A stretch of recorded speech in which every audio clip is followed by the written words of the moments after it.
Guys, ito na ang ginisang kangkong. Nailagay ko na nga po pala ang dahon. Kanina po kasi na natin ang katawan dahil nga po sabi ko nga kanina matigas yung katawan. Kaya hinuli natin yung dahon. Yan guys, ganyan na naman po yung pagsigisa ng kangkong.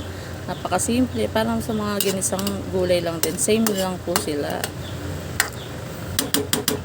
Yaman na po siya guys. Ito nga po pala ating minanggahang mangga. Let's start. Luto na po siya guys. Mabilis lang po malutang minanggahang mangga dahil madali lang talaga. Pag po nyo i-overcook para hindi malasag ang mangga. Guys nga po pala may nag-aararo ngayon guys, nag-ahalimaw siya lang ngayon. Kaya happy day na naman po ng mga farmers dahil sila ay may aanihin na naman today. Yeah.